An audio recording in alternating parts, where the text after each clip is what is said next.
Hey folks, I thought it would be a lot of fun to go through something that I'm also very passionate about. I think I've made it no secret, or I guess it won't be now, but I've always been a huge music fan. I play a lot of instruments, and I've always been a fan of just the art of music, and I've collected a good amount of physical media. I've love collecting and listening to and having and talking about vinyl records. I have just been getting into that over the past decade, and so figured, oh, it'd be really cool to kind of show that as well on here. So this does not mean that the Star Wars stuff is going away. In fact, it's no, it's not. It's going to keep going. But I did kind of want to show, I guess, another love of mine on here. So maybe some of you might get a joy out of it, maybe not. We'll see. But I figured I wanted to talk about and show and share my collection of Beatles albums. Just because I am a huge Beatles fan, they are my all-time favorite band. Absolutely adore them, and so I've been collecting their stuff for probably about 10 years or so on vinyl. Seriously. Started getting some in 2012, but seriously in 2013, kind of really started going for their stuff. So I have a mix here of kind of pretty much I have all their albums, but then a few other things that we'll talk about. So yeah, I thought it'd be a lot of fun. So let's do it. Let's go. So the first album is I think it's I think it's an original or a original of this, but it is a stereo copy of the album Meet the Beatles. This is on the Rainbow Capital label. Um, so for those that don't know, in the U.S., the Beatles, their albums were distributed by a company called Capitol, and so basically they decided on Capitol, hey, we're gonna finagle the tracks and basically Frankenstein monster a lot of Beatles albums together. So up until, and we'll get to it, up until Sergeant Pepper, we really don't have um, the same albums coming out here in the States as we do over in the UK. The UK albums, like if you go on Spotify and Apple Music or whatever, you're gonna find the UK records because those are the official canon to Star Wars term, I guess, Beatles albums. And so this first one, this was kind of a hybrid of their second album with some things from their first, and then a few singles. The other thing is that over in the UK, there aren't really like they didn't really put singles on albums. The UK culture, at least at that point in time, really kind of felt like, oh, we're cheating our audience because we're asking them to buy a song twice. So, for example, on this record, you get "I Want to Hold Your Hand," which was a single. It was not on any official, Beatles album, but the U.S. put a lot of singles on there. So this is "Meet the Beatles," and here is their first album in the UK, and then obviously you can get it now very very easily. This is a later '60s stereo pressing of the Beatles' "Please Please Me." This is their very very first album. This has the infamous, well, I guess not infamous, but famous "Twist and Shout," "Love Me Do's" on here, and a few other ones. This one's good. It's definitely, what's cool about this one is that they actually recorded this in a day, which is baffling to me. And it's a tight album. It really is. It's pretty much because the Beatles have been playing together for a few years already. So pretty much this album is their live set that they were playing. So it was very easy for them to lay down. So that is "Please Please Me." What else we got here? Here is I think this is a bootleg. I'm not really sure. This is "Songs and Pictures of the Fabulous Beatles." This is another American release. This is on VJ Records instead of Capitol. VJ had the rights to do their first album, "Please Please Me," and so this is basically what this album is. It's basically this one, just here.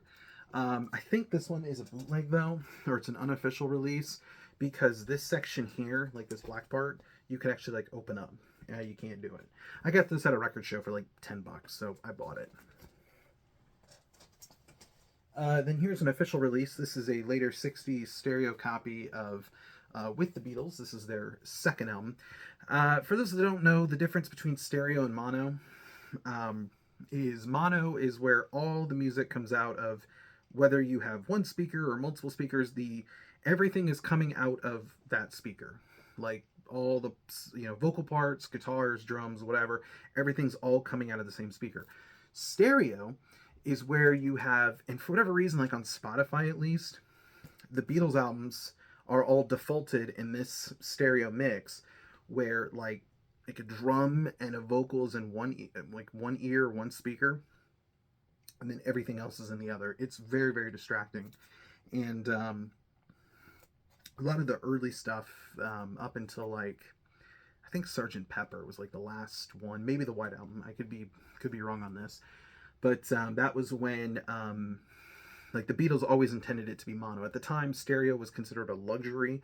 So the Beatles really weren't involved in the mixing of the stereo pressings. Um, I mean, it's very, very distracting. I had to go on my Spotify and actually turn my setting to have everything in mono. So it kind of fixed it, but it's very, very frustrating. Stereo, if I plop this on my turntable, it's okay. But, it's very, very clear that the Beatles intended it to be mono. But this is a very iconic cover. This is a great album. Personally, I think it's better than Please Please Me. I know some people kind of flip the two. But this one has a good one. George Harrison wrote his first song on here. There's a couple of covers on here. But for the most part, there's a lot of Lennon-McCartney. But it's good. I really like With the Beatles.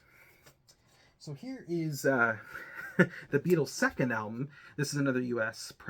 Album, which it's not the Beatles' second album in the U.S. It's the second album on Capitol, but we already had VJs introducing the Beatles and then the bootleg or whatever. So this is really the second or the third Beatles album in the U.S. So this is more basically it's the rest of With the Beatles that didn't make it onto Meet the Beatles, and then there's a couple of singles on here, like She Loves You is in here. It's a good record. Again, the US ones, they're fun to collect, but they're not the official ones. But it is kind of cool to listen and hear a different set of mixes. If you were to ask me what my favorite early Beatles album would be, it's this one. This is A Hard Day's Night. This is also a later 60s stereo pressing on the Parlophone label. This is the first Beatles album to have all John Lennon, Paul McCartney originals. There's no George Harrison, there's no Ringo, there's no covers. It's all Lennon, McCartney. And this is great. It's got the title track, I Should Have Known Better, Can't Buy Me Love, If I Fell, I'll Be Back Again, which is on the second side. So yeah, even songs that weren't even in the movie. Can't Do That, I like. Anytime at All is good. Basically, this album has really no dud on it for me. This is a great album. So now in the US, I don't have it, but the US did release their own version of A Hard Day's Night, and so they would put out, like, the first half was songs that were in the movie, and then the second half was like the orchestral stuff that was arranged by their legendary producer George Martin. So in answer, Capitol said, oh well, we'll put out something new, which basically has a few other things in here, like the German version of I Want to Hold Your Hand, basically the second half of A Hard Day's Night, the second side of it, and then a few other songs that weren't on there. So it's basically their answer to this. This is a later Capitol green label stereo pressing. The next you have Beatles for Sale. This is kind of a little bit of a backtrack, I think. It's a good record, but there's a little bit more covers on here. It's kind of interesting based on the title and their faces on it, and even on the back. They are exhausted because you have to remember the Beatles film in like 1964, 1965, filmed 2 movies and went on a gajillion tours, and they were exhausted. And then they're trying to record all these albums. So they were exhausted. So there's some good songs on here. I love No Reply. 8 Days a Week is a classic. That's on here. Some of the covers are like Kansas City is another one. I love Paul's All Follow the Sun. I love Ringo's Honey Don't. George Harrison's version of Everyone's Trying to Be My Baby Good is good. Chuck Berry's Rock and Roll Music is also really good on here. I mean, it's a Beatles record. It's still good, but it definitely is a little bit of a dip in quality, especially coming off of A Hard Day's Night. So now we're back to the American albums, and I have two of these. Beatles 65, I have two of them. This one here is a original mono Capitol Rainbow label press, and this one is basically Beatles for Sale, but the American version. It pretty much has most of the songs on there, and then it adds the single I Feel Fine, which is really good, but it's just, again, it's a butchered version of Beatles for Sale. And then the second copy I have is a later 70s pressing on the green Capitol label. And so this one's in stereo as well. So some of these I have multiple copies of. This one was given to me for free, and then this one I bought. So Beatles 65, okay. Again, the US ones are just fun to collect. Beatles 6, which is, let's see, more stuff that was not on Beatles 65, basically the rest of Beatles for Sale. This is what is this one? I think this one is this is a later Apple. Yes, under the Beatles own label. This is a later Apple pressing of the record. So, it's interesting, like Beatles collectors, they like to go and they like to, sometimes have multiple copies and, mono, stereo, and then obviously different pressings or labels. But this one's fine. I mean, again, it's another American record, that's about it. And if you grew up with the American versions, that's great. Just for me, I just have always, gone through the UK. Speaking of the UK, we have Help. This is the movie that this is...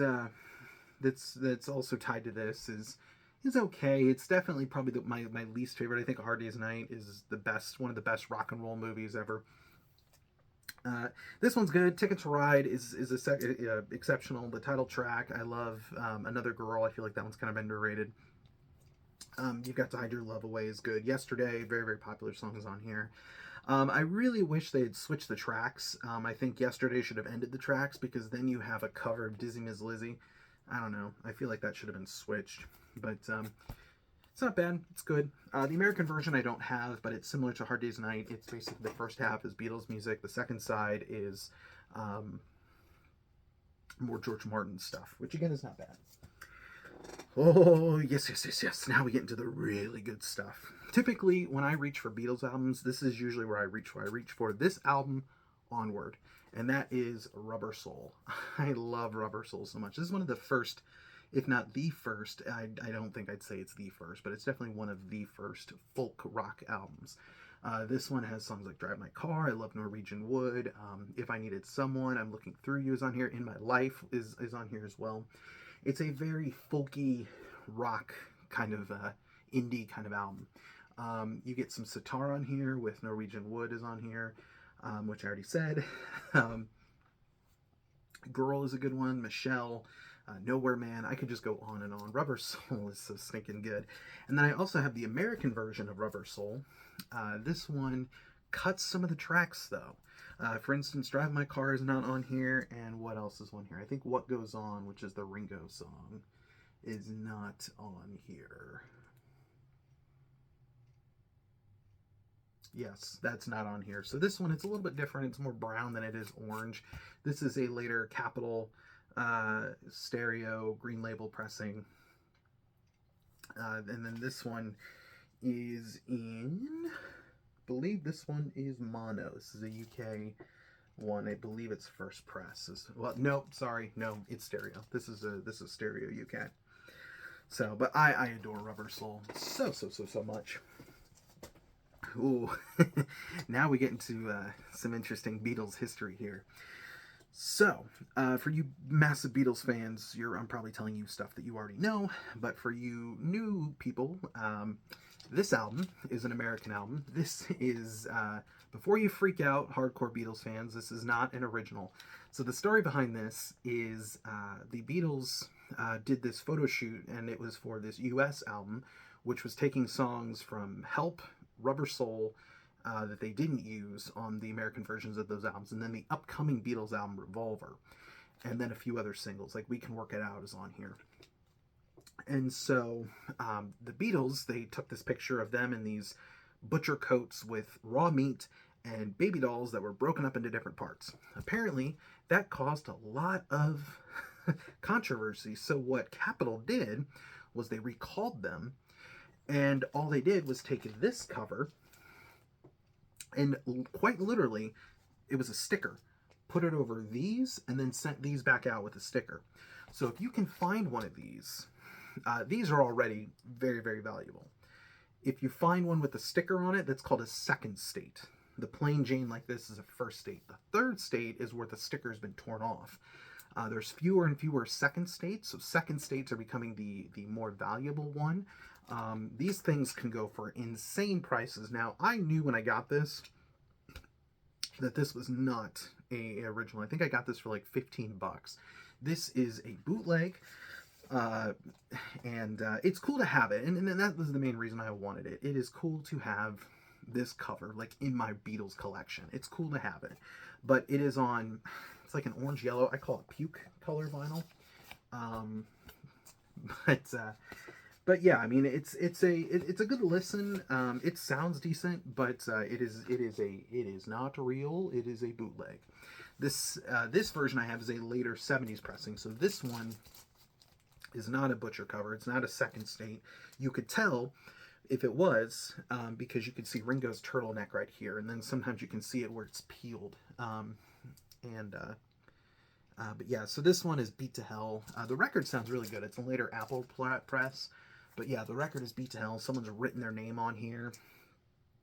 It's torn up. This is a later, like I said, a later 70s stereo. And then even though this is bootleg, or is a bootleg, it's a mono press. So it's kind of cool Beatles history. I like that I can have both versions in my collection, but man, would it be cool to have a real one of these. But that's not going to be happening anytime soon, because that is a lot of money. Okay, so this next record I have 3 copies of, and I constantly go back and forth on whether or not this is my favorite or another one is my favorite. That's the cool thing about the Beatles. I pretty much, and a lot of other fans will probably tell you, their favorite album could change. And so currently this is probably my second favorite Beatles album, but it is Revolver. This one is really where the Beatles got really psychedelic. This is where kind of like their middle period starts. This is a later 60s, maybe an early 70s stereo press on the Parlophone label, so this is the UK version. This has the complete songs, and it also has the full black background, which I really, really like. I believe this one is in stereo. Yes, this is in stereo, and so this is good. This is a later 70s Capitol Green label pressing. This is a US version. The problem with the US version is I don't care for it because 3 of the songs that I absolutely love, I'm Only Sleeping, Dr. Robert, and I think Andrew Bird Can Sing, were taken off of this and put on that last album I showed you yesterday and today. So I'm like, why even listen to this? I mean, maybe if you grew up with this version of Revolver, I get it, but to me, Revolver is not Revolver without those songs. So it's very hard to want to revisit this. It's cool as a fan to have it in my collection, but I think I listened to this once when I first got it, and I've never felt the need to go revisit it. But lately, my go-to copy has been this one. This is the 2022 remix by Giles Martin, son of the legendary Beatles producer George Martin. He basically went in and it's the same sounding songs, but he kind of brought up a lot of things and made it sound like that it could have been recorded in 2023 or in 2022 when this came out. This is a Parlophone label, basically because it's the official canon. But yeah, the Giles Martin mix for the bulk of these Beatles albums are the versions that I would encourage you to listen to if they have been remixed. Not all of them have. Hopefully we will be getting them soon, but Revolver is the latest one, kind of, or at least real Beatles album to get it. They just recently did it with the famous compilation albums, The Red and the Blue. So those have gotten it. But yeah, Revolver, oh, so freaking good, man.